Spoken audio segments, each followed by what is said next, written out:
सीधे लाइव लिए चलते हैं शाहपुरा, जहां पर यूडीएच मंत्री झाबर सिंह खर्रा क्या कुछ कह रहे हैं, सुनिए। मातृशक्ति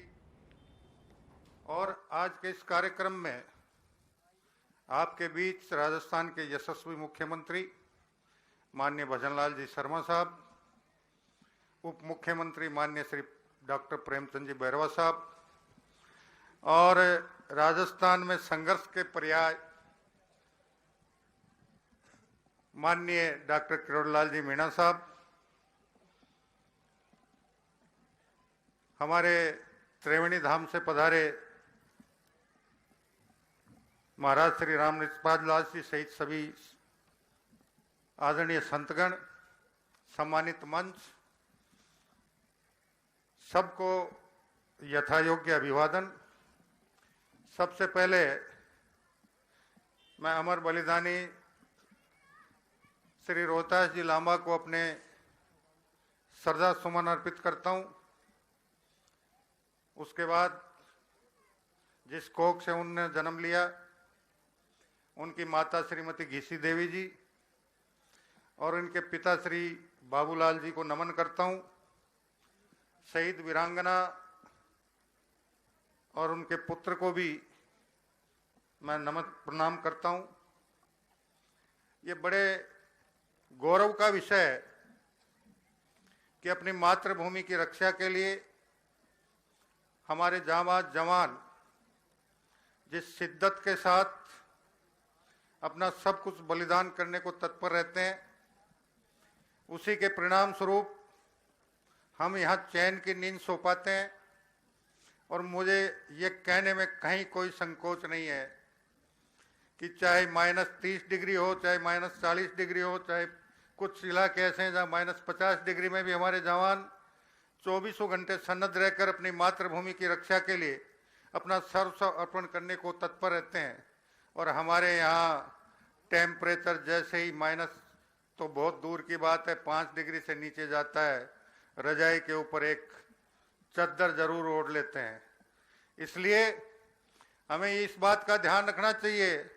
और मैं उम्मीद करूंगा कि माननीय प्रधानमंत्री जी का जो सपना है कि आज़ादी के 100 साल पूर्ण होते होते भारत दुनिया का सबसे विकसित, सबसे सबल, सबसे संपन्न और सर्वाधिक सामाजिक समरसता वाले राष्ट्र के रूप में पूरे विश्व में अपनी पहचान बनाए, वो तब संभव हो पाएगा जब हम अधिकारों के बजाय इस राष्ट्र के प्रति हमारे कर्तव्य और दायित्व क्या बनते हैं उस पर ज्यादा चिंतन और मनन करें। और प्रधानमंत्री जी का ये सपना हमारे उन लाखों करोड़ों क्रांतिकारियों, स्वतंत्रता सेनानियों और आजादी के बाद हमारे उन हजारों जाबाज जवानों को समर्पित करने के लिए, सच्ची श्रद्धांजलि अर्पित करने के लिए है, जिन्होंने अपना सर्वस्व इस राष्ट्र के लिए अर्पण किया है। और मैं उम्मीद करूंगा कि हम हमारे उन लाखों करोड़ों क्रांतिकारियों, स्वतंत्रता सेनानियों और हजारों वीर जवानों को जिन्होंने अपना सर्वस्व अपनी मातृभूमि की रक्षा के लिए बलिदान किया था, सही मायने में श्रद्धांजलि तब दे पाएंगे जब उनके जो सपने थे, जो उनकी आशाएं थी, उनकी उम्मीदें थी कि हमारा राष्ट्र किस प्रकार का बनना चाहे, हम उस प्रकार का विकसित राष्ट्र आने वाले 2047 से पहले पहले बनाकर उन्हें सही मायने में श्रद्धांजलि दे पाने में सक्षम हो पाएंगे। मैं आज के इस अवसर पर, कल ही मेरे संज्ञान में एक बात आई थी, माननीय मुख्यमंत्री जी से निवेदन करना चाहूंगा। 1962 से लेकर अब तक केवल मात्र 5 प्रकरण प्रदेश में है जिनमें अविवाहित सैनिकों ने अपना बलिदान अपनी मातृभूमि की रक्षा के लिए दिया था। हमने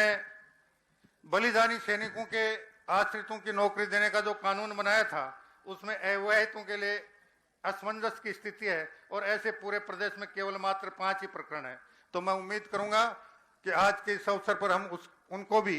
किसी न किसी प्रकार के कानून नियमों में संशोधन कर राहत प्रदान करेंगे। और उसके साथ ही